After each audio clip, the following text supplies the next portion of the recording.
Bonsoir à tous, je suis heureux de vous accueillir ce soir pour le meet-up basé sur Kubernetes, sur comment passer à Kubernetes et pourquoi passer à Kubernetes. Je suis accompagné ce soir par Antoine Bohuillon, qui est le PDG de Silbo. Donc c'est un cas concret en fait, un retour d'expérience parce que Antoine et sa société sont passés de AWS vers Kubernetes. Donc on en parlera également. Et donc merci également à Pierre Lemezec de Proxiad de nous accueillir ce soir, ainsi que Ren DevOps pour la captation et pour l'organisation. Donc ce soir je vais parler de Kubernetes. Et si vous avez aussi une petite référence sur ma chaîne YouTube, ce qui m'amuse de faire des vidéos YouTube, Objectif Kubernetes, donc abonnez-vous, ça me fait marrer. Donc moi je suis Michael Morvan, je suis expert DevOps, freelance, et voilà, donc ce soir j'ai le plaisir de présenter tout ça. Alors, pour Kubernetes, pour vous apprendre un petit peu ce que c'est, je vais faire globalement une présentation générale de Kubernetes, on ne va pas aller trop dans le détail. D'ailleurs, au niveau de la population ici, tout le monde connaît Kubernetes, sont familiers avec Kubernetes, en ont déjà fait ou alors qui en a déjà fait? Oh oui, c'est bien. Et qui autrement veut y passer ou se pose des questions pour y passer? Parfait. Donc on va représenter des choses que peut-être que vous connaissez déjà, mais je vais un petit peu montrer comment y passer et pourquoi y passer surtout. Il y a des choses importantes à prendre en compte quand on passe à Kubernetes, donc je vais essayer de dérouler tout ça.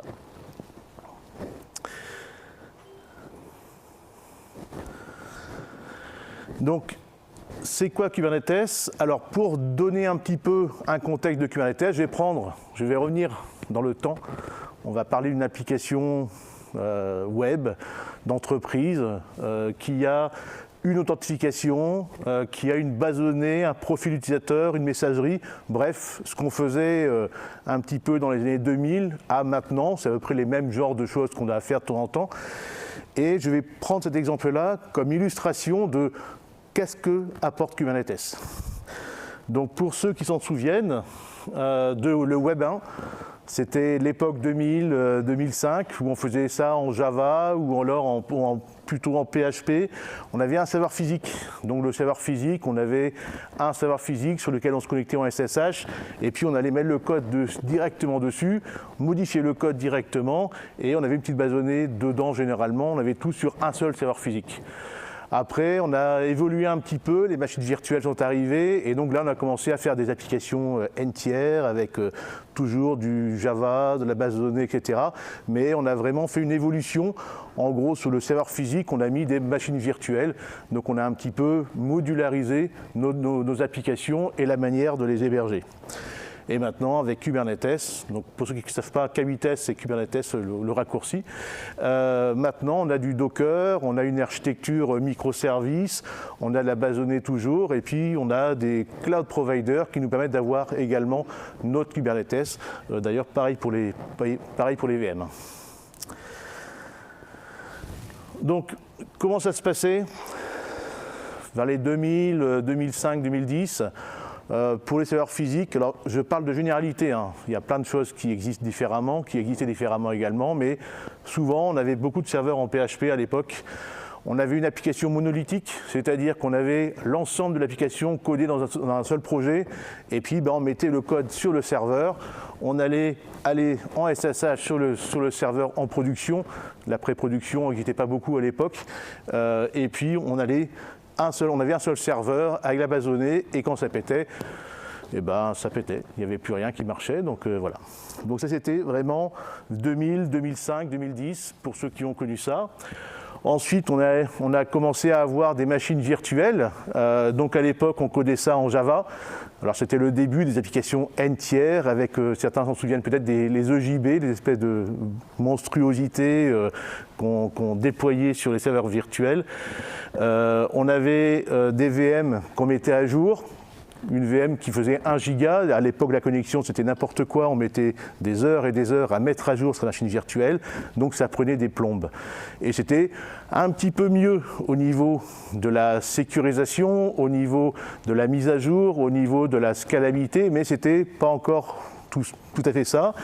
Mais par contre, on utilisait beaucoup les cloud providers, AWS, GCP, Azure, par exemple, pour pouvoir augmenter la scalabilité ou permettre de redonder le nombre de VM automatiquement. Et puis maintenant, voilà, Kubernetes est arrivé, donc on code en Go. Moi, perso, par exemple. On fait des architectures microservices, c'est-à-dire qu'on a un service, par exemple, d'authentification, et on en met 5, comme ça on est sûr qu'au moins s'il y en a un qui tombe, c'est pas grave, même si on a codé comme un pied, il y en a toujours un qui va marcher, au moins il y en a un qui sera vivant. Mais il sera de toute façon relancé tout seul par Kubernetes. On code des images Docker. Images Docker, on peut avoir des images Docker de 20, 30, 50 mégas. Donc, ce n'est pas un problème de la mettre à jour rapidement, de la déployer rapidement. Ça ne prend pas de temps du tout. Et puis, donc, on a aussi des cloud providers qui permettent d'avoir du Kubernetes as a service. En gros, comme on avait de la VM as a service, maintenant, on a aussi du Kubernetes as a service. Donc, ça, c'est un petit peu l'évolution qui arrive à la définition un petit peu de Kubernetes. Qu'est-ce que c'est ? Et bien en fait, Kubernetes, le but de Kubernetes, c'est vraiment d'organiser vos containers. L'orchestrateur de vos containers, le chef d'orchestre de vos containers, qui va permettre de déployer rapidement un bout de l'application, de s'assurer que le bout de l'application il est toujours en vie, de s'assurer qu'il arrive à bien communiquer avec un autre bout de l'application, etc. Donc, l'orchestration, on a aussi la gestion des clusters. Avant, si on voulait faire du multi-clustering, fallait un petit peu connaître un peu son sujet. Maintenant, Kubernetes, le clustering, le multi-clustering, c'est dans la boîte, c'est déjà tout prêt. On a aussi toute la partie automatisation, c'est-à-dire que quand on voulait automatiser le déploiement, maintenant, pour déployer, on a une liste de tâches, une recette de cuisine qui fonctionne quel que soit le cluster Kubernetes. Donc on apprend à faire du YAML ou du Pulumi pour les gens évolués, certains comprendront la référence, pour pouvoir déployer notre application sur notre cluster Kubernetes. La scalabilité également, c'est-à-dire que l'élasticité de sa solution, c'est dans la boîte. On peut donner à Kubernetes des ordres pour pouvoir s'occuper de regarder le CPU. Si le CPU monte un petit peu, hop, on pop un nouveau container, ça prend 3 secondes, c'est super bien fait, c'est dans la boîte, tout est fait déjà par Kubernetes. L'auto-réparation, si on a codé comme un pied ou s'il y a des bugs, comme d'hab, eh ben, le pod, en fait, donc l'exécutable, il est relancé tout seul. C'est le côté magique de Kubernetes. Ça marche et ça revient à la vie tout seul. Et puis, l'indépendance également. Je ne sais pas si vous avez déjà codé, vous êtes sans doute codé sur des cloud providers. Bien souvent, vous prenez les briques existantes, vous dites super, il y a une brique qui marche sur le cloud provider, vous allez chez l'autre cloud provider, mince, il n'y a pas la même chose, qu'est-ce qu'on fait ? Souvent, on se dit, en fait, on reste sur le cloud provider, c'est un peu souvent la réponse qu'il y a, mais grâce à Kubernetes, en fait, on est totalement indépendant. La recette qui va marcher sur un Kubernetes donné marchera sur un autre Kubernetes. Modulo EKS d'AWS, mais ça c'est vraiment un détail. Et en fait, on peut également déployer sur notre cluster Kubernetes sur plein de typologies de serveurs différents, sur du serveur physique, du serveur virtuel, ou alors sur le cloud provider qu'on souhaite. Donc ça, c'était Kubernetes. Est-ce que ça vous paraît compréhensible? C'est bon? Maintenant, on va regarder un petit peu pourquoi y passer. Donc, ce n'est pas qu'une mode. Il y a vraiment des intérêts profonds à passer à Kubernetes. Le premier intérêt, en fait, c'est qu'on va pouvoir mettre plus de choses sur les mêmes machines. Quand vous avez de la VM, quand vous avez une machine physique, si vous avez généralement, comme on voyait tout à l'heure, une application sur la machine physique. Vous n'avez que une machine physique. Si vous voulez en avoir une autre, il faut déployer une autre machine. Et en gros, l'occupation par machine, bien souvent, ce n'est pas optimum. Surtout avant. Maintenant, on peut faire des choses un peu plus intéressantes, mais bref, dans le cas général, ce n'est pas optimum. Avec les VM, on peut réussir à mettre plusieurs VM sur la même machine. Donc on peut rajouter aussi de la modularité au niveau grâce aux VM. Par contre, les VM, c'est un petit peu gros. Une VM, c'est en Java, par exemple, qu'on parlait tout à l'heure du Java, c'est 500 mégas, 1 giga de RAM minimum, et c'est également une volumétrie de déploiement en termes d'occupation d'espace disque importante également. Grâce à Kubernetes et les images Docker, dans le même espace, si on prend le même CPU RAM en fait donné, on peut mettre beaucoup plus d'applicatifs à l'intérieur, parce que les images Docker sont beaucoup plus petites que les VM, et surtout on peut modulariser énormément. C'est-à-dire qu'on peut se dire, à un moment donné, moi, mon authentification, le matin à 8h, quand les gens se connectent, je vais mettre 5, où il y a 5 machines, il y a 5 images Docker qui vont être déployées pour la même authentification. À un moment donné, on va plutôt avoir besoin de la messagerie, etc. Donc on va pouvoir modulariser l'applicatif, mais tout ça dans le même volume CPU RAM. Donc en fait, au niveau des machines, grâce à Kubernetes, on va réussir à optimiser nos coûts de déploiement, notre usage des différentes machines. Et je reviens ici dans la dernière ligne, au niveau de la scalabilité, donc la façon de pouvoir scaler l'application, de la rendre élastique. En machine physique, c'est très compliqué. Enfin, ça demande en fait des compétences assez importantes. En VM, ça dépend du cloud provider bien souvent. Donc avec un load balancer ELB d'AWS, ça se fait bien, mais faut le connaître, il faut le payer également, le coût n'est pas le même. Et dans Kubernetes, par contre, c'est dans la boîte. C'est inclus dans le package global. Kubernetes propose du load balancing directement.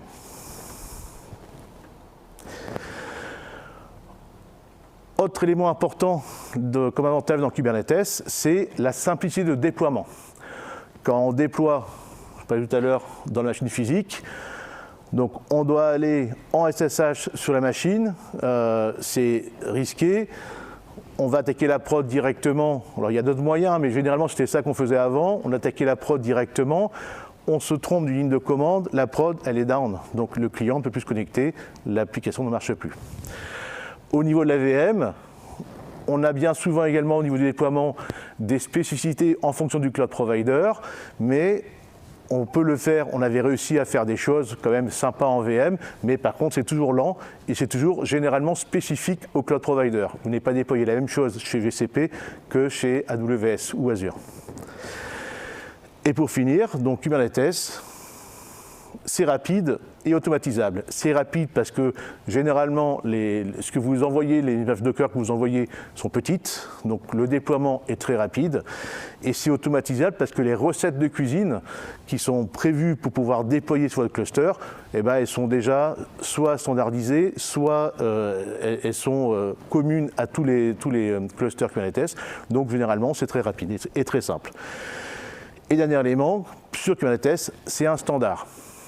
Donc Kubernetes, dans la manière de déployer, c'est standardisé. Vous n'avez pas à apprendre en fonction du cloud provider, c'est tout le temps la même chose.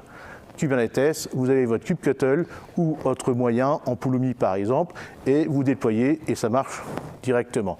Que ce soit un cluster on-premise, chez un cloud provider, peu importe, ça fonctionne toujours pareil. Donc c'est devenu vraiment un standard.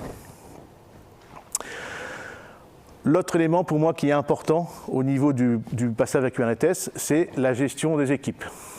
Quand vous devez former une équipe au niveau des machines physiques, on va dire qu'il faut un petit peu être barbu pour réussir à faire la machine physique en production avec du monde avec beaucoup de personnes qui viennent se connecter sur vos machines physiques. Il y a des compétences à avoir, donc il y a de l'admin 6 à avoir, et puis systématiquement, vous allez être vraiment contraint par le type de machine que vous allez avoir, par le type d'application que vous allez avoir, ce sera tout le temps du sur-mesure que vous aurez à faire. Au niveau de la VM, c'est un petit peu le même système, même si maintenant il y a des formations AWS par exemple, mais c'est toujours très contraint par rapport au cloud provider. Par rapport à la typologie de machine que vous allez avoir, c'est toujours très spécifique. Et pour finir, pour Kubernetes, vous avez des formations Kubernetes qui existent, les DevOps commencent à devenir familiers avec Kubernetes, donc vous n'avez plus besoin de vous demander comment je vais déployer mon application, vous le faites sur Kubernetes et en fait ça devient le standard. Vous n'avez pas besoin de savoir comment vous allez faire de la scalabilité. C'est dans la boîte, c'est la partie standard Kubernetes qui permet de faire ça.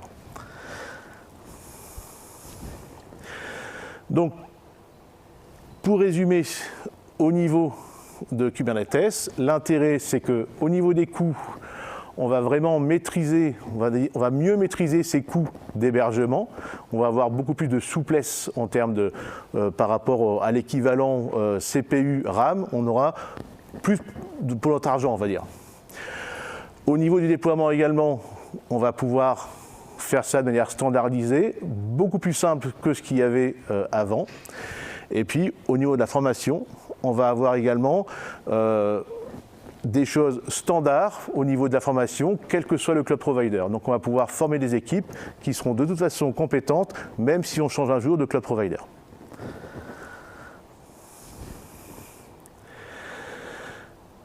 Là, le mode d'emploi, comment y passer? Alors, je ne sais pas si beaucoup sont passés à Kubernetes dans la salle. Je pense que vous savez tous que ce que je vais dire là, en fait, c'est des généralités et ce n'est pas la vérité. À chaque fois que vous avez un problème donné, une application donnée, vous devez trouver la solution. C'est en gros notre boulot de tous les jours. C'est-à-dire qu'on nous dit, bah, tiens, l'application qui était sur le serveur physique, on va tenter de la passer à Kubernetes. Et là, on va dire, ah ouais, bon, c'est pas si simple que ça, on sait très bien. Donc, je vous donne les grandes pistes à explorer quand on va passer à Kubernetes et surtout les grands écueils que j'ai rencontrés, par exemple. Déjà, quand on veut passer à Kubernetes, on va faire un état des lieux. C'est quoi le code sur lequel on est? Est-ce que c'est du code du Java? Est-ce qu'il y a une grosse JVM qui gère en monolithique notre applicatif? Là, on sait qu'on va souffrir quand on va passer directement sur notre cluster Kubernetes. Ça va être un peu compliqué. Si c'est du Node.js, on va pouvoir un peu modulariser. Le PHP, on va dire qu'on est un peu entre les deux, mais il y a un truc à faire au niveau du code déjà. Il y a une étude à faire au niveau du code pour savoir est-ce qu'on va devoir faire du découpage à la hache de notre code Java pour le mettre au niveau de l'architecture en N tiers ou au moins s'approcher au mieux des microservices. Donc l'architecture doit être revue également, parce que l'architecture d'un monolithe, pour le passer sur du Kubernetes, ça ne marchera pas ou très très mal. L'intérêt, c'est vraiment de pouvoir avoir une scalabilité en fonction de la typologie d'usage de vos services. Je parlais tout à l'heure le type d'application, l'authentification, la gestion de la messagerie, etc. L'idée, c'est de faire du découpage par service en disant je vais découper mon application avec un service qui va gérer l'authentification, un service qui va gérer la messagerie, et on va essayer un petit peu de faire tourner tout ça sur Kubernetes. Si vous n'avez qu'un monolithe, c'est très compliqué. L'autre état des lieux, c'est l'existant. Le cloud provider, alors tous les cloud providers sont super, c'est magique. Ils vous offrent des tas de choses toutes faites, toutes clés en main, c'est génial. Ça va gagner tellement de temps quand on est chez eux. Pourquoi on gagne du temps? Parce qu'en fait, on est bloqué chez eux derrière. ELB, S3, etc. Tout ce qu'il y a par exemple chez AWS, enfin GCP c'est pareil. C'est génial, c'est clé en main. Donc on n'a pas à s'occuper, on fait la facture. Les gens qui arrivent à comprendre la facture AWS, levez la main, voilà. Mais au moins, on peut avoir des choses déployées rapidement. Mais par contre, si on veut partir pour faire du Kubernetes, on se retrouve coincé. On a 2 Tera de données ou 50 Tera de données de S3 sur un bucket S3. Comment on fait pour le transfert? Combien ça va nous coûter? Sachant que le transfert vers l'extérieur chez S3, c'est payant. Merci AWS. Donc, il y a vraiment une étude à faire là-dessus sur d'où vous partez, là où vous allez arriver. C'est très important parce que le nombre de briques que propose AWS, c'est magique. Quand on parle d'AWS, c'est vachement moins magique. Ensuite, au niveau des équipes. Alors, les développeurs maintenant commencent à comprendre Docker et commencent à avoir l'habitude de faire des images Docker. Ce n'est pas vrai encore sur toutes les équipes, donc il y a déjà une familiarisation sur Docker à faire pour que les équipes soient quand elle développe, elle crée elle-même leur image Docker, elle commence également à tester les images Docker également. Ensuite, Kubernetes. Au niveau de la formation Kubernetes, il y a des concepts de Kubernetes qui ne sont pas simples à apprendre. La notion, je fais un pod, je fais un service, je fais un secret, je fais un config map. Au début, franchement, on se noie un petit peu. Donc il y a vraiment une formation à faire pour les développeurs, ou au moins une partie des développeurs qui vont réussir à comprendre comment on va faire l'architecture qui va tourner sur Kubernetes. Faire le passer d'un WS avec la version des secrets sur Vault, quand on passe à Kubernetes, il faut comprendre les secrets, il faut comprendre les config maps, il faut comprendre les services, les daemon sets, etc. Il y a vraiment un nouveau concept à prendre en compte et également une formation importante à avoir pour pouvoir comprendre comment on passe sur Kubernetes. Ce n'est pas juste un copier-coller de l'existant, il y a vraiment une transformation de l'existant. Et pour finir, la partie CI/CD, les concepts de CI/CD, les concepts de DevOps, il faut y passer également. Si on commence à faire du Kubernetes sans automatiser le déploiement, on perd beaucoup de l'intérêt pour moi de Kubernetes parce que ça permet de mettre à jour rapidement et facilement la production, mais également ça permet de gérer les branches, le déploiement par branche, le déploiement continu, l'intégration continue, tout ça, en fait ces concepts-là, on doit faire en sorte que les développeurs puissent monter en compétence sur ces concepts-là. Donc formation pour moi c'est primordial pour passer à Kubernetes. Donc, l'architecture de l'application, c'est un peu une redite de ce que j'ai dit tout à l'heure, mais bon. Donc, une application, en fait, existante. Alors, quand c'est une nouvelle application, c'est très simple. On va prendre une nouvelle application, on va prendre des modules, on va les créer, etc. C'est merveilleux. Quand on parle d'un existant, c'est compliqué, en fait, de reprendre les mêmes concepts. Si on fait une application Web 1, par exemple, où il y avait un monolithe, il va falloir redécouper, réarchitecturer l'application pour réussir à la faire tourner.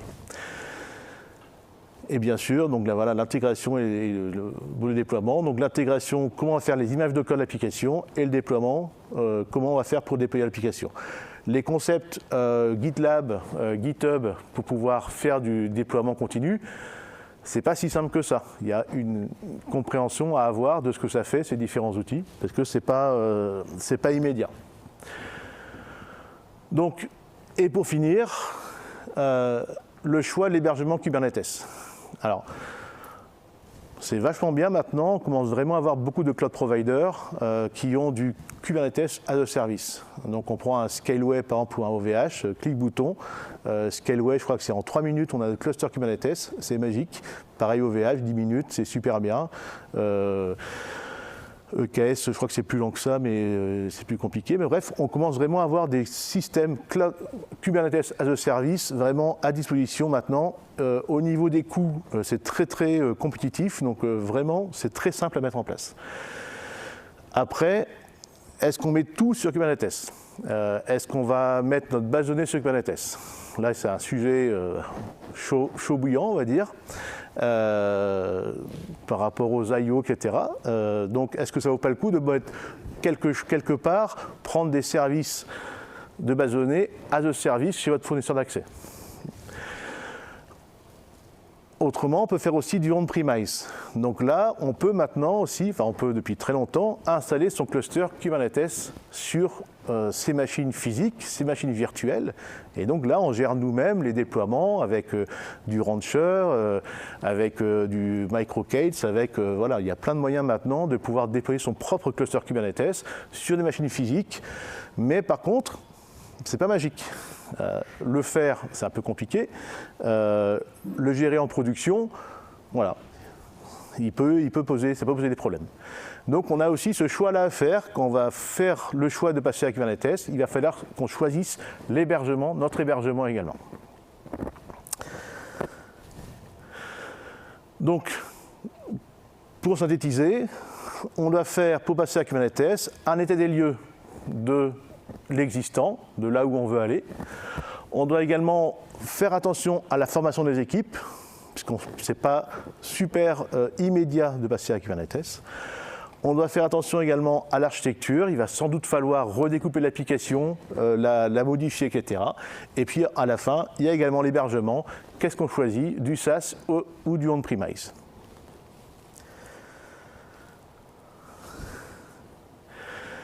Donc, Antoine, je vais te laisser présenter un petit peu Silbo. Donc, pour contextualiser un petit peu, je te laisse en Silbo, je parlerai après du contexte. Ouais, bonsoir à tous. Donc moi je suis Antoine, le président de Silbo. Silbo, qu'est-ce qu'on fait rapidement pour vous présenter l'activité? On fait de la gestion de flux dans les établissements de santé. Donc on aide les établissements, les hôpitaux à gérer la gestion des ressources et des contraintes. Les ressources dans un établissement, c'est quoi? C'est des lits, par exemple, de disponibles, des blocs opératoires, des plateaux d'imagerie. Et ce qu'on essaye, c'est de leur donner donner aux soignants de la transparence et de la visibilité sur ces sujets-là. Et donc, ça fait le lien avec l'excellence opérationnelle, qui est un concept plutôt issu de l'industrie. Et qu'on essaye d'appliquer en fait dans les établissements de santé. On veut permettre aux gens de comprendre un peu l'état de fonctionnement des établissements pour qu'ils puissent piloter et planifier la production de soins, en fait, tout simplement. Donc on est basé à Rennes, on est 25 collaborateurs. On a des enjeux, nous, et peut-être tu vas en parler un peu après, mais je pose rapidement le sujet. En fait, on a des enjeux de données de santé. Donc les établissements de santé nous donnent accès à l'ensemble de leur flux d'informations, donc essentiellement de données patients, qui sont des données de santé, avec des parcours, un patient qui va dans un bloc opératoire, donc tout ça sont des données sensibles. Et on a des enjeux aujourd'hui, on a eu des enjeux en fait de déployer nos services en France puis aussi à l'étranger, notamment dans des pays un peu plus souverainistes, encore plus qu'en France, notamment en Suisse, où là en fait ils ont même carrément des niveaux de législation hyper pointus, avec en fait là-bas ça se passe au niveau des cantons, et chaque canton un peu a sa politique sur les sujets. Et donc nous on s'est retrouvés en fait face à des choix à faire, et puis là après je vais te laisser peut-être rentrer dans le détail, ouais. Et puis on en reparle après. Ouais, d'accord. Ouais. Tu gardes le micro. Ouais, c'est ça. Donc au niveau de la présentation générale de Silbo, je vais présenter maintenant la partie technique de Silbo. Donc Silbo, alors pour résumer également, moi je vais travailler pour Silbo pour les accompagner pour la mise en place de Kubernetes chez Silbo. Donc Silbo, ils étaient 100% sur AWS. L'intégralité de leur solution tournait sur AWS, sur du EC2, avec une architecture de l'architecture sur Node.js et du par serveur. Et au niveau de la formation, en fait, ils font quand même du Docker, ils font du GitHub pour le build et le déploiement. Donc ils étaient quand même une pratique DevOps quand même pas mal. Mais par contre, ils voulaient du SSH sur EC2, donc pour mettre à jour les serveurs, donc on peut améliorer les choses. Donc au niveau de l'hébergement, ils prenaient, donc je parlais tout à l'heure des briques AWS toutes faites. Voilà, c'était l'exemple, hein, le Transfer Family, le CloudFront, le Secret Manager, Athena, etc. Donc ils avaient plein de briques AWS, clés en main qu'ils utilisaient. La problématique, c'est que quand on voulait passer sur Kubernetes, c'était plus compliqué que ça. Parce qu'en fait, il y avait des grosses contraintes. Donc Antoine, on devait pouvoir héberger Silbo aussi bien en mode SaaS. Donc Silbo est présenté en une plateforme en mode SaaS, c'est-à-dire que les clients s'inscrivent sur Silbo et consomment le service Silbo, envoient leur flux sur la plateforme Silbo et consomment le service résultant de Silbo. Mais également, les clients voulaient pouvoir héberger également le Silbo on-premise chez eux sur leur serveur. Alors, je ne sais pas si vous imaginez un petit peu, s'il y avait 2 codes distincts ou 2 hébergements distincts, c'était super complexe en fait à gérer. On avait au niveau des data centers, en fait, on a par exemple dans les hôpitaux, ils sont beaucoup sur des VM. Ils sont voire des VM anciennes, on va dire, sur des technologies anciennes. Il n'y en a aucun qu'on a vu pour l'instant qui a du Kubernetes. Donc il y avait vraiment un choix à faire au niveau de la cible vers laquelle on allait aller. Donc pas de miracle, on a choisi Kubernetes, on ne serait pas là autrement. Mais en fait, qu'est-ce qu'on a dû faire pour passer à Kubernetes ? Au niveau de Silbo, ils ont une architecture basée sur par serveur. En gros, ce n'est pas un monolithe, mais pas loin.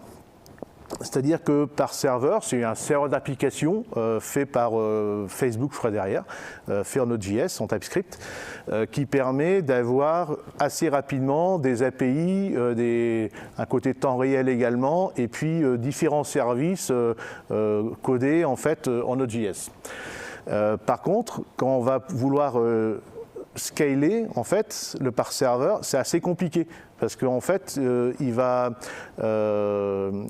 peut avoir un load balancing devant, c'est ce qu'il faisait, mais en fait, les fonctionnalités du par serveur étaient assez monolithiques, c'est-à-dire qu'on avait systématiquement des questions, enfin une API qui répondait. Ce qu'on a fait, en fait, c'est qu'on a découpé les fonctionnalités de par serveur en petites fonctionnalités et on a mis un bus de messages, parce qu'il y avait beaucoup de traitements également de fichiers qui devaient rentrer. Donc on a mis un bus de messages, donc c'est NATS qu'on a utilisé, pour pouvoir avoir une architecture orientée message avec une scalabilité. Donc si vous représentez un petit peu le bus de messages, vous avez les messages qui arrivent par un collecteur, donc c'est du SFTP qui récupère les fichiers des clients. Le collecteur envoie les données, les messages, les fichiers sur le bus de message et ensuite on branche sur le bus de message des par serveurs qui vont récupérer, qui vont consommer les messages sur le bus. L'intérêt, c'est qu'au niveau scalabilité, qu'est-ce qui se passe? On regarde la taille de la pile de messages et par rapport à la taille de la pile, on met plus ou moins de par serveur. Donc du coup, au niveau scalabilité, on peut avoir une extension totale du par serveur. Au niveau du développement, au niveau du code, ce collecteur, en fait, c'était fait par Connect Family, dans AWS Connect Family, Connection Family, sur donc une brique AWS qui était déjà toute prête. Si on parle d'AWS, on n'a pas cette brique-là. Donc du coup, j'ai recodé ça en Go, un serveur SFTP, pour pouvoir collecter l'ensemble des messages qui arrivaient et les déverser dans le collecteur, dans le NATS. Pour le déploiement, donc par rapport à ce qu'il y avait fait avant, où il y avait des connexions GitHub qui étaient faites, enfin des connexions SSH qui étaient faites sur les EC2 pour redéployer les Docker Compose. Là, ce qu'on a fait, c'est qu'on a, en ciblant Pulumi, en ciblant Kubernetes, on a utilisé Pulumi pour coder l'ensemble de l'infrastructure et du déploiement en TypeScript. Et la cible surtout, l'hébergement Kubernetes, ça nous a permis d'utiliser à la fois du K8s as a service d'OVH pour la production et pour le développement. Donc là, ce qui est bien, c'est qu'on fait un clic-bouton chez OVH si on a notre cluster qui est prêt. On peut l'avoir en auto-scalabilité également sans problème. Donc, super service d'OVH. Le MIPI, c'est un hébergeur de données de santé. Eux, ils sont très anciens. J'espère qu'il n'y a personne du MIPI ici, je ne crois pas. Ils sont très anciens. On a passé 2 mois à avoir des VM. Un exemple. 2 mois à avoir des VM. Et cet après-midi, on était avec eux pour avoir les accès. Et on a passé 2 heures à avoir un accès SSH sur une machine. Voilà un petit peu le genre d'hébergeur de données de santé. Et chez eux, on va mettre un K8s sur de la VM. Donc on n'a pas terminé, on commence, on va s'amuser. Et puis également, on aura par rapport à certains clients qui le veulent, on aura également du K8s sur AWS, donc on va prendre également un EKS.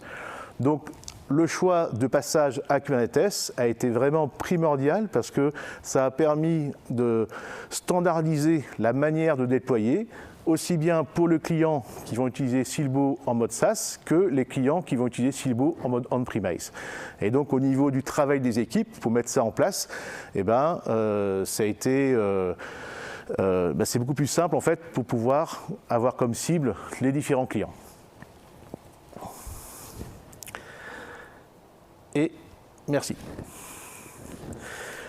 On va pouvoir passer aux questions si vous voulez. Il y a Antoine qui va pouvoir vous répondre aux questions qui ont attrait à Silbo et moi pour la partie Kubernetes.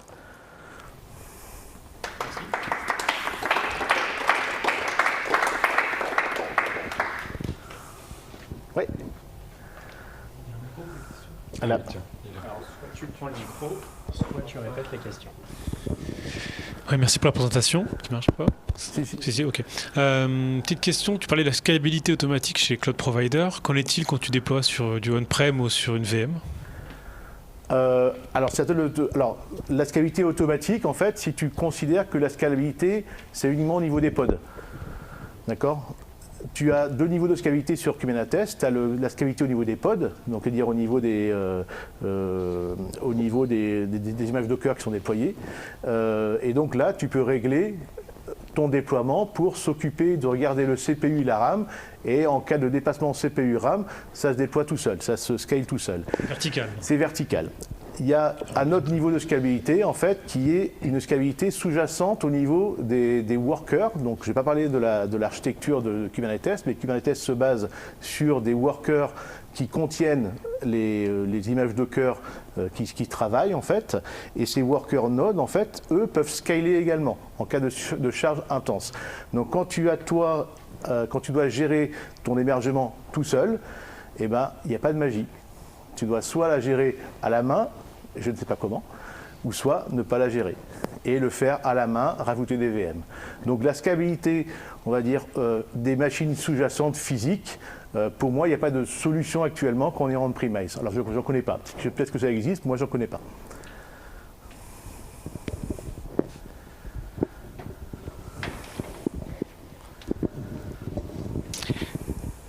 Tu as parlé de déploiement et de Pulumi, donc déploiement d'infra, j'imagine. Mais pour le déploiement applicatif, Pulumi aussi ou autre ? Pulumi, essentiellement, 100% Pulumi. Donc là, chez Silbo, l'ensemble de l'applicatif, en fait, est déployé sur Kubernetes en Pulumi. D'accord, pas de customize, de Helm, de... Non.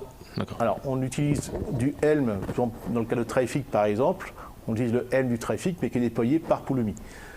Mais l'intégralité du déploiement sur les différents namespaces de prod, etc., même chez les clients, c'est pareil, c'est du Pulumi également. D'accord, donc Pulumi remplace Terraform et Helm en gros. Exactement, okay. Tout à fait. Et pour expliquer un petit peu, ce qu'on livre aux clients, on va dire quand on a du on-premise, on leur livre une image Docker qui contient le code Pulumi et le binaire Pulumi pour déployer chez eux, pour mettre à jour leur application chez eux. Et eux, en fait, ont juste à lancer l'application, enfin, on va dire le Docker, avec une ligne de commande, et donc c'est mis à jour tout seul. Ok, merci.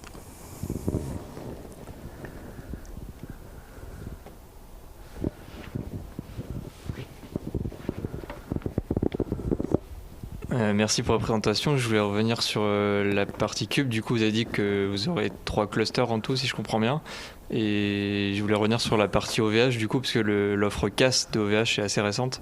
Et c'est pour avoir une idée de la volumétrie en nombre de nodes et back-end sur le cluster que vous avez. Parce qu'on n'a pas eu beaucoup de retours, je pense. Enfin, j'en ai pas lu beaucoup sur le OVH. Là, on est au début en fait, de la partie mise en production sur OVH. Donc pour l'instant, on a 3 workers nodes sur OVH.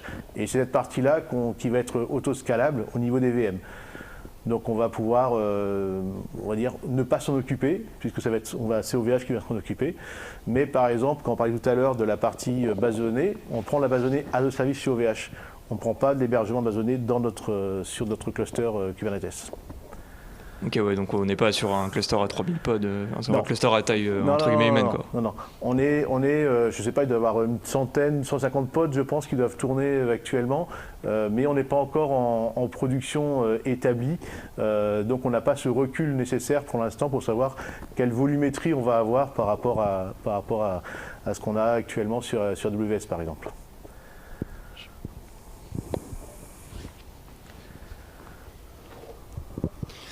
Merci pour la présentation. Du coup, pour le déploiement, tu as dit que tu pouvais configurer pour faire des déploiements TIC du coup. Et si jamais il y a un besoin de faire un déploiement à la main et de pouvoir voir un peu ce qui se passe, est-ce qu'il y a des outils qui permettent de faire ça avec Kubernetes? Est-ce que c'est assez facile de le faire avec Kube tout simplement ou... Alors, avec Pulumi, en fait, on a mis en place une stratégie de déploiement par branche. Et donc, en gros, un développeur, s'il veut déployer sa propre namespace, il peut le faire sur sa branche. C'est-à-dire qu'il peut avoir la même ligne de commande que la production, mais que pour lui, pour son besoin propre, pour déployer dans son namespace à lui. Donc s'il a besoin de tester quelque chose qu'il a codé, il va déployer sa branche à lui sur le cluster de développement, et après il va pouvoir aller introspecter le cluster de développement s'il le souhaite, avec les outils de Pulumi classiques, soit du kubectl, soit du Lens, ou ce qu'il veut.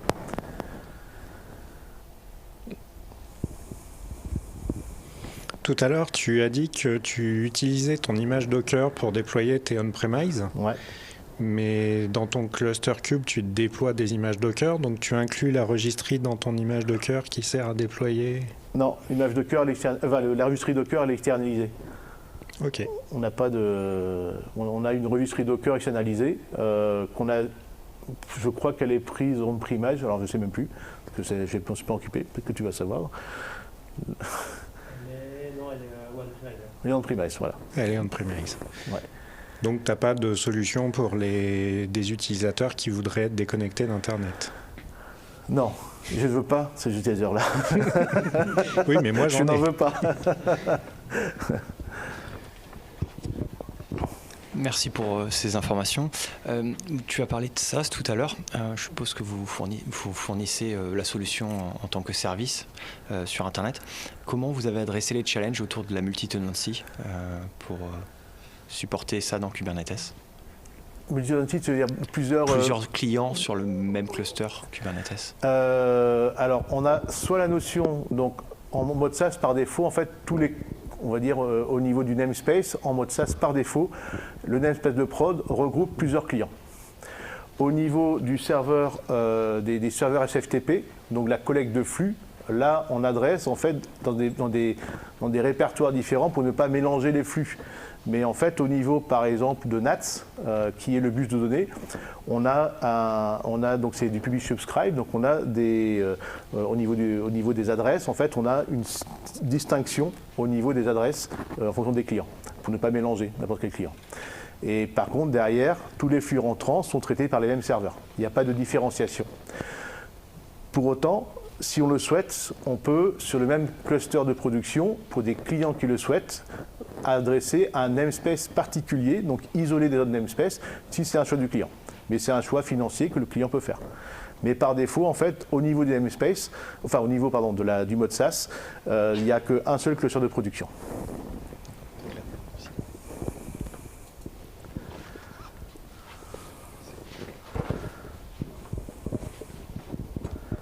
Merci Mickaël pour la présentation. J'ai pas trop entendu de problématiques autour de la sécurité.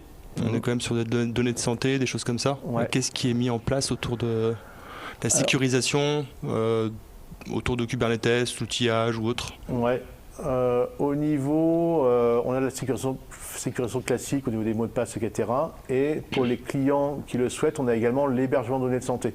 Donc on le MIPI par exemple, ou les clients qui le veulent, ils ne sont pas obligés en fait d'avoir de l'hébergement de données de santé, les clients, mais ceux qui le veulent, on a un hébergeur de données de santé, le MIPI, qui est en train de... voilà. Donc je pense que tu vas pouvoir... Alors je te coupe. Non mais tu as raison. Toutes les données, c'est pas une option. Les données sont systématiquement hébergées en données. Voilà, okay. Hébergeurs de données de santé. Ça, c'est le premier sujet. Ensuite, nous, on fait du pen testing. Après, voilà, moi, je suis pas. Mais déjà, de base, c'est une obligation.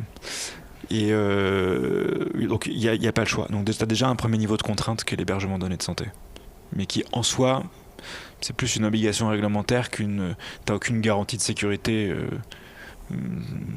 Associé, tu vois, c'est très léger, quoi, tu vois. C'est un peu un label aujourd'hui qui d'ailleurs va être revisité.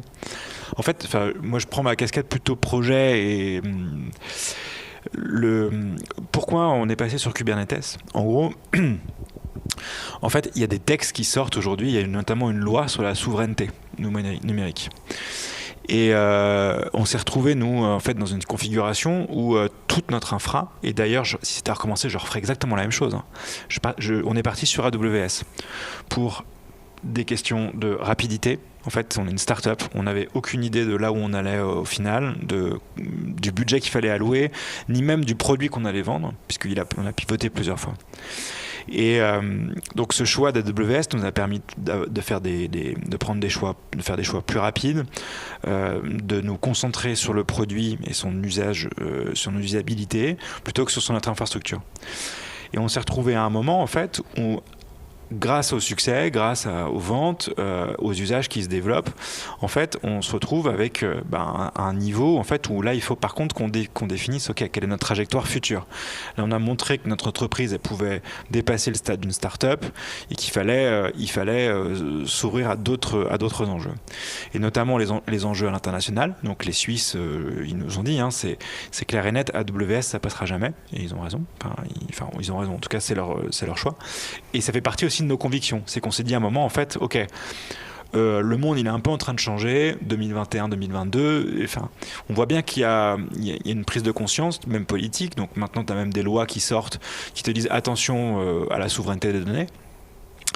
Et moi, en fait, je voulais pas être prisonnier de mon cloud provider.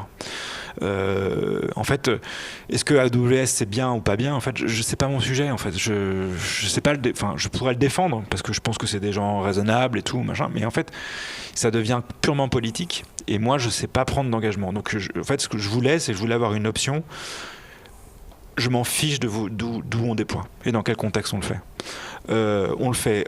Si vous voulez, on le fait on-premise, on le fait sur une machine, n'importe quelle machine. T'as parlé tout à l'heure du MIPI. Alors, pareil, le MIPI, c'est des gens bien, Michael. Faut pas, tu pas des gens bien. Non mais tu as taillé un short, mais bon voilà, c'est parfois par personne dépendante et tout. Hein, donc moi, j'ai pas de problème avec eux. Mais en fait, voilà. C'est pas mon sujet en fait, et donc le sujet du choix de l'hébergement, en fait il y a plein d'établissements de santé aujourd'hui qui décident même d'héberger chez eux. On peut se poser la question sérieuse de est-ce que c'est pertinent qu'un établissement de santé dont le métier c'est de soigner des gens à l'hôpital, est-ce que c'est vraiment son métier de gérer de l'hébergement? Bon, en fait, je sais pas, il y a un côté rassurant de savoir, bref. Et ça, moi, je n'arrivais pas à clore ce débat. C'est-à-dire que j'avais en face de moi des médecins, par exemple, qui te parlent technique, et en fait, ils te disent non, mais genre AWS c'est de la merde, machin, ok. Bon, ce qu'ils disaient était faux, mais je voulais pas avoir ce genre de débat. Je voulais, écoutez, vous choisissez votre environnement avec le niveau de sécurité qui vous va. Moi, aujourd'hui, ce que je sais, c'est que, effectivement, tu en as parlé, mais les cloud providers français, ou je pense t'as parlé de Scaleway, OVH. Aujourd'hui, c'est quand même des solutions sur lesquelles il faut miser. On entend beaucoup parler de nouveaux cloud providers hyper souverains. Alors j'ai vu un projet, alors je ne sais pas s'il y a des gens qui bossent sur ce projet, mais Docapost, Thales, Capgemini, bon bref, franchement ça pue. C'est-à-dire t'as déjà en fait t'as déjà trop de noms associés dans le même voilà, non mais je veux dire en fait moi j'aurais demandé par exemple pour un hébergement chez eux, et je n'ai même pas eu de réponse. C'est-à-dire que j'ai rempli 2 fois le formulaire de contact et on m'a jamais rappelé. Bref, donc ce que je veux dire, c'est que dans toute cette cohue de souveraineté, en fait, moi j'ai fait le choix de m'affranchir de choix et de la liberté. Elle est passée par ce projet. Si je peux dire aussi peut-être un mot sur le budget. En fait, c'est un projet qui nécessite des ressources, du temps, qui mobilise, et il faut pas.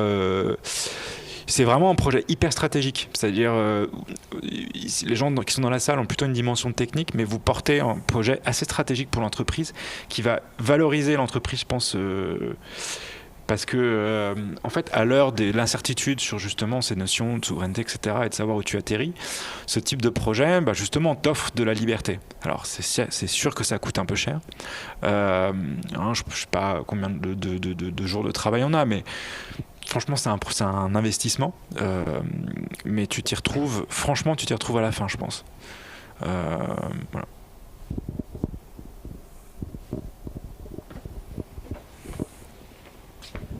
Merci pour cette réponse.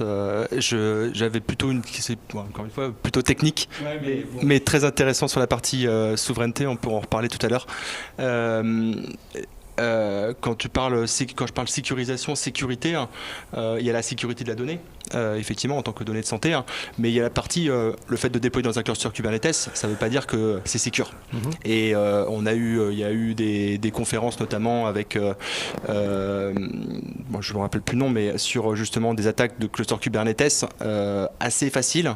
Il y a beaucoup de clusters Kubernetes aujourd'hui qui sont exposés et qui sont assez facilement attaquables.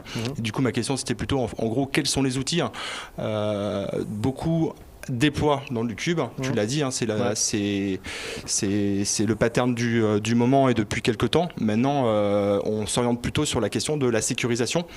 Tu parlais d'accompagnement autour de la formation, la sensibilisation des personnes qui vont déployer là-dedans, mais il y a aussi tout l'écosystème et comment tu surveilles en temps réel justement que ton cluster, il est secure, il ne se fait pas attaquer, il n'est pas piraté, avec toutes les questions qu'on a eues autour justement du piratage des hôpitaux un peu partout en France, à droite à gauche. Et du coup, c'était un peu ça, savoir s'il y avait des outils spécifiques à un cloud provider que tu as choisi ou des outils qui sont dans l'écosystème de Kubernetes. Alors, la première notion de sécurité, déjà, c'est les bonnes pratiques, c'est-à-dire tes secrets, comment sont managés tes secrets, comment ils sont gérés, etc. Donc là, déjà, c'est au niveau de, donc je parle de Silbo, on utilise InPhysical pour gérer les secrets de manière centralisée.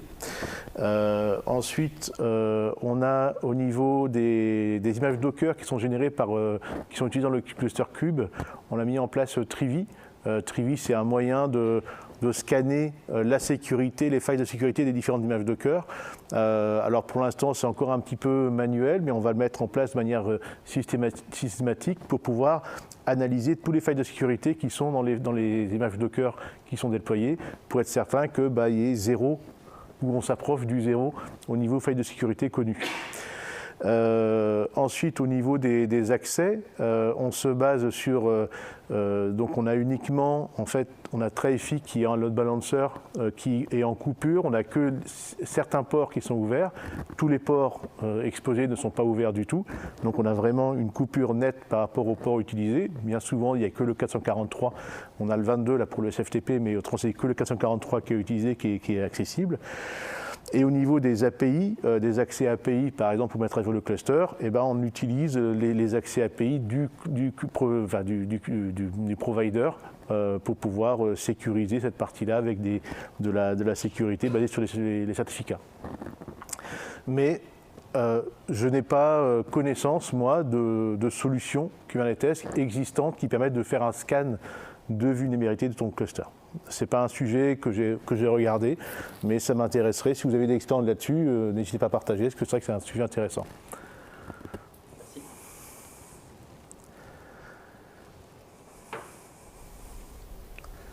Surtout sur la sensibilité des attaques. Nous, on voit en fait depuis maintenant... on a vu une différence entre l'année dernière et cette année sur le nombre d'attaques.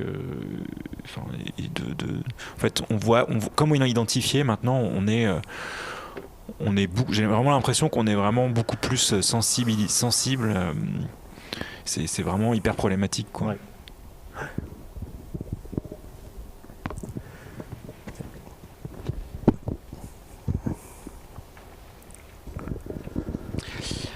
Une remarque et une question. Autant pour toi qu'Antoine, vous avez parlé souveraineté, rapatriement des données. C'est une tendance que je vois aussi bien dans ma société que dans la presse, c'est de rapatrier les données en France Et en même temps, le ministère de la Santé héberge ces données chez Azure. Bon, voilà, juste une remarque.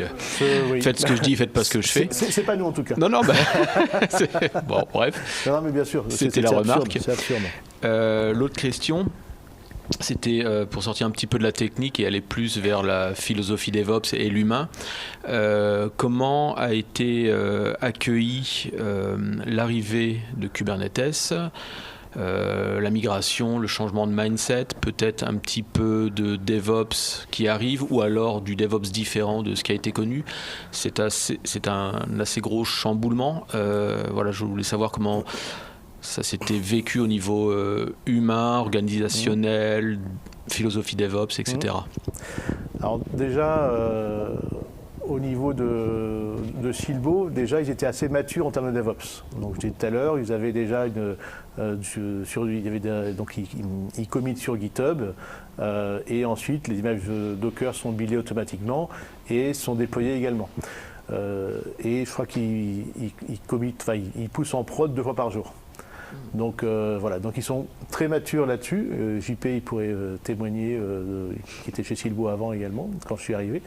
Donc ils sont quand même très matures là-dessus. Par rapport à Kubernetes, ce n'était pas une connaissance qu'ils avaient en interne, pas une compétence qu'ils avaient en interne, mais par contre, ils ont été très friands techniquement de passer à Kubernetes, qu'ils ont vu l'avantage. Pour avoir beaucoup parlé avec Antoine ou alors avec Thomas, le CTO, ils savent très bien en fait les enjeux qu'ils ont à passer à Kubernetes par rapport aux avantages que leurs clients leur demandent, par rapport aux besoins des clients. Donc ça n'a pas été non plus un bouleversement, on va dire, idéologique. Ça n'a pas été non plus quelque chose qui les a chamboulés complètement. Ça a été une progression par rapport à une maturité qu'ils avaient déjà et par rapport à... Après, j'ai formé une partie de l'équipe également au niveau de Kubernetes. Je leur ai montré comment ça pouvait s'utiliser, etc. Et ça s'est plutôt très bien passé, je dirais, là-dessus, quoi. Voilà. Okay, merci.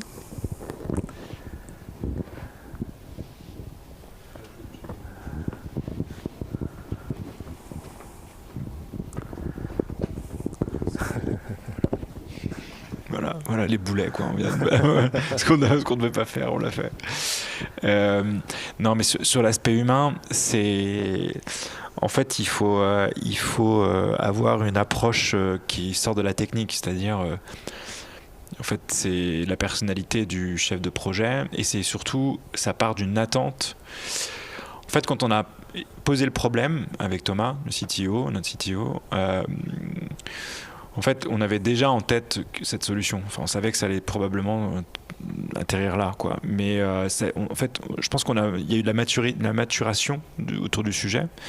Et puis après, c'est de choisir la personne qui porte le projet ou l'expert que tu viens intégrer au regard de ses compétences, certes, mais aussi de sa capacité à s'intégrer dans l'équipe, à pas arriver en disant je sais tout, voilà comment ça se passe, et ça après c'est de la personnalité de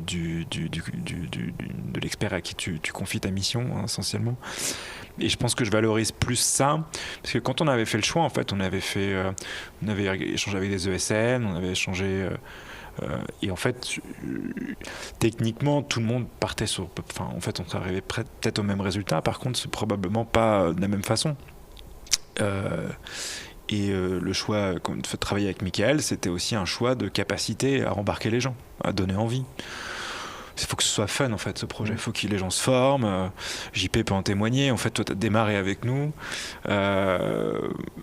Puis t'es parti, tu vois, il y a maintenant 4 mois de l'entreprise, et en fait dans l'idée c'était aussi que tout le monde puisse se former, quoi.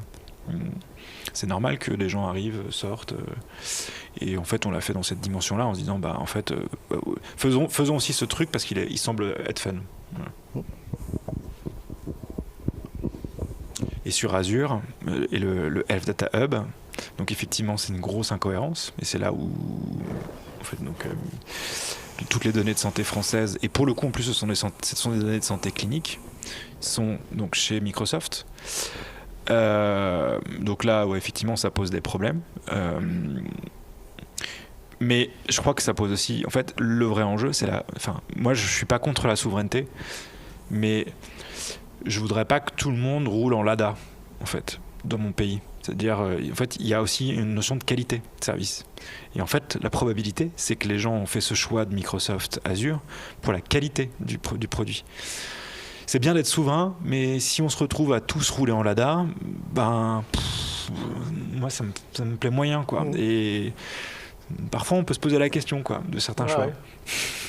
Là-dessus, je dirais quand même qu'au niveau des cloud providers français, je parle de l'OVH par exemple, ou même Scaleway, on est arrivé à un niveau de maturité par rapport à du AWS ou du Azure qui permet maintenant de se poser clairement des questions sur un choix technique, pas seulement un choix politique. Mais bref, c'est un autre sujet. Tiens, tu prends le médic. Merci pour la présentation. Et j'avais une question par rapport au coût plutôt du cluster vis-à-vis du cloud. Ouais. Comment vous avez réussi à maîtriser dans un départ, en fait, le premier, lors de la mise en place du projet, comment vous avez pu savoir plus ou moins le point de départ de votre cluster pour peut-être évoluer par la suite, mais voilà, le point de départ, comment ça a été fait? C'était simple. Il n'y a pas d'autre méthode. Je ne connais pas d'autre méthode pour commencer un cluster en production en partant de quelque chose qui n'est pas encore en production, etc. On a pris, on va dire, une moyenne carrée des VRAM CPU qu'il y avait actuellement chez AWS, et puis on a mis la même chose sur le cluster Kubernetes. Bon, Kubernetes consomme 10-15% du CPU du cluster, en gros, rien que pour faire marcher sur Kubernetes, mais on n'a pas trouvé de moyens scientifiques pour se dire on va estimer, etc.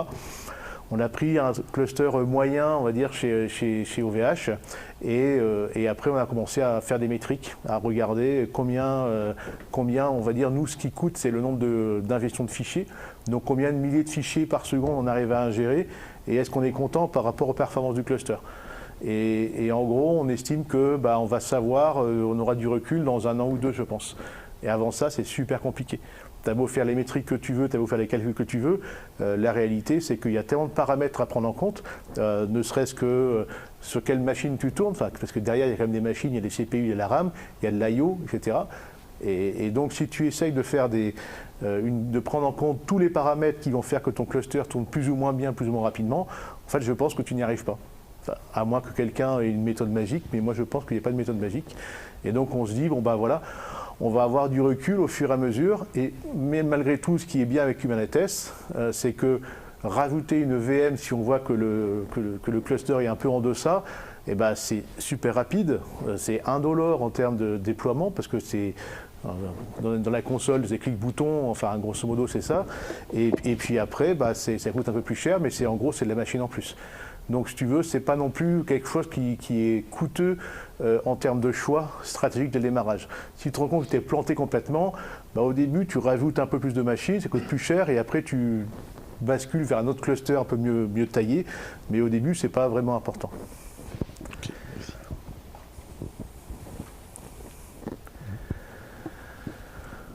On va s'arrêter là au niveau des questions. Je pense qu'on a fait un bon tour d'horizon. Pierre, tu voulais donner le mot de la fin ? Alors, je ne sais pas si c'est le mot de la fin, mais comme j'ai loupé les 3/4, ça avait l'air super. En tous les cas, ravi de vous avoir tous eu présents ce soir et visiblement intéressés, puisqu'il y a eu pas mal de questions. Et donc, je vous propose de passer à la séquence apéro Pizza Time. Merci à tous. Merci. Ce sera dans le making of. C'est ça.